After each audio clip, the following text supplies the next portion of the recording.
يسمع النجم شكاتي هل تراني سوف ألقى بعضهم قبل الممات. وصلي وسلم على رسول الله وعلى آله وصحبه ومن والاه بعد. Saudara-saudara yang dirahmati Allah, di dalam Al-Quran Allah Subhanahu wa Ta'ala memberikan tugas kepada manusia, di antaranya berbuat baik. Hal itu tertuang di dalam salah satu ayat di dalam surah Al-Qasas. Allah berfirman, وَابْتَغِ فِيمَا آتَاكَ اللَّهُ الدَّارَ الْآخِرَةَ وَلَا تَنْسَ نَصِيبَكَ مِنَ الدُّنْيَا وَأَحْسِنْ كَمَا أَحْسَنَ اللَّهُ إِلَيْكَ وَلَا تَبْغِ الْفَسَادَ فِي الْأَرْضِ إِنَّ اللَّهَ لَا يُحِبُّ الْمُفْسِدِينَ.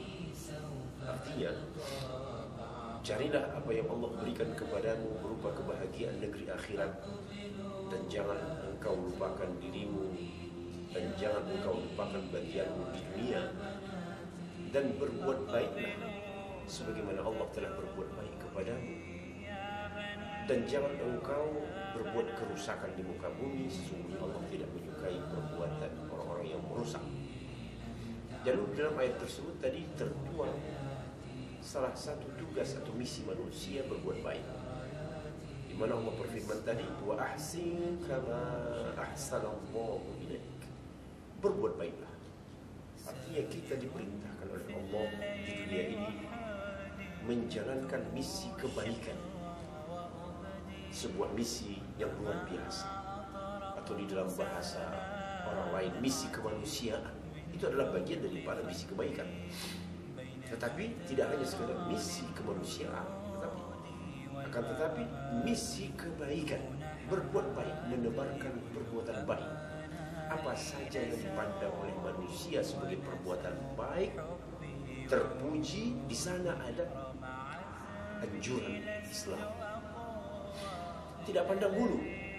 Berbuat baik itu tidak melihat siapa dia, siapa orangnya, apa agamanya, apa warna kulitnya. Itu semuanya disuruh untuk berbuat baik kepada mereka.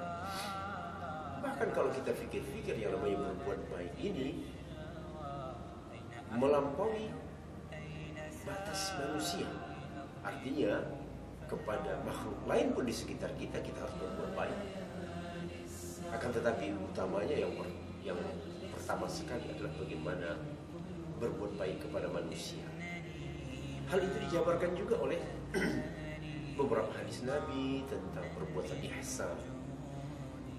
Umpamanya berbuat ihsan kepada orang tua yang disebut dengan birrul walidain, berbuat baik kepada kedua orang tua. Bahkan tidak hanya selama orang tua itu hidup di dunia, juga ketika orang tua itu telah berpulang ke rahmatullah, ada sebuah ajaran untuk berbuat baik kepada mereka yang sudah meninggal. Berbuat baik kepada orang yang lebih tua dengan cara menghormatinya, memposisikannya sebagai orang yang dimuliakan, dihormati. Begitu juga kepada orang yang lebih muda, anak-anak, disayangi. Atau begitu juga kepada tetangga. Ada yang namanya berbuat baik kepada tetangga, berbuat baik kepada teman. Teman ini luas sekali. Jadi kalau kita melihat misi Islam yang menyuruh untuk menyebarluaskan kebaikan, wa ahsin, berbuat baiklah. Bahkan di dalam pekerjaan kita sekalipun ada yang namanya perbuatan ihsan, yaitu dengan bekerja serius, sungguh-sungguh, bekerja yang terbaik, atau mungkin kita boleh sebut bekerja profesional. Artinya pekerjaan yang dilakukan dengan kualitas terbaik yang bisa kita sumbangkan untuk pekerjaan kita itu. Menekuni pekerjaan itu juga berbuat baik. Jadi perintah berbuat baik ini adalah ajaran Islam sejati yang dituangkan di dalam Al-Quran Karim. Difirmankan oleh Allah Ta'ala, dengan wa ahsin kama ahsanallahu ilaik. Bahkan dikaitkan perintah berbuat baik itu dikaitkan dengan perbuatan baik Allah. Sebagaimana Allah telah berbuat baik kepadamu. Terbayangkah Anda kalau Anda merenungkan perbuatan baik Allah kepada setiap insan? Tentu kita tidak akan bisa menuliskannya satu persatu. Tenaga kita tidak cukup untuk menuliskan kebaikan Allah untuk manusia, untuk diri kita. Lahirnya kita sebagai manusia, kebaikan siapa? Kebaikan Allah Ta'ala. Kita lahir dalam keadaan selamat dari orang tua kita, ibu kita. Setelah sebelumnya melalui proses pernikahan, lahirlah kita sehat. Kemudian tumbuhlah kita dari kecil, bayi. Kemudian setahun, 2 tahun, sampailah kita dewasa. Kita dikasih Allah nyawa atau hidup, al-hayat. Kehidupan itu sendiri adalah merupakan kebaikan Allah. Nafas, paru-paru. Paru-paru kita bernafas. Jantung berdenyut. Segala anggota tubuh kita berfungsi. Bukankah ini kebaikan Allah? Kalau Anda catat satu persatu, berjilid-jilid buku, tidak cukup untuk menuliskan kebaikan Allah pada diri kita. Luar biasa. Lalu kata Allah, sebagaimana Allah berbuat baik kepadamu, begitulah engkau berbuat baik di dunia ini. Alangkah ruginya orang-orang yang di dalam hidupnya tidak berkeinginan untuk berbuat baik. Dan di dalam nas agama kita yang lain, waf'alul khair, lakukanlah yang namanya al-khair, kebaikan itu. Dan kebaikan itu tanpa pandang bulu. Apakah boleh berbuat baik kepada orang di luar Islam? Siapa bilang tidak? Bahkan perintah berbuat baik itu lintas segala-galanya, lintas suku, lintas agama. Berbuat baiklah kamu kepada semua orang, semua manusia. Niscaya kebaikanmu itu akan dicatat oleh Allah Subhanahu wa ta'ala. Kenapa kita pelit untuk berbuat baik? Kenapa kita begitu berhitung-hitung untuk melakukan kebaikan padahal kita mampu untuk melakukannya?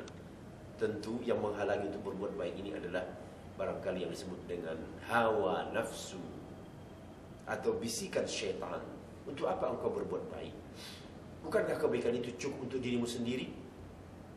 Jadi ini kita lawan dengan mengingat firman Allah ini, wa ahsin, berbuat baiklah engkau di dunia kama ahsanallahu ilaik, sebagaimana Allah telah berbuat baik kepadamu. Kalau Anda hitung nikmat kebaikan Allah untuk bernafas, berapa puluh juta rupiah yang kita butuhkan untuk menghirup oksigen dan nitrogen, bernafas.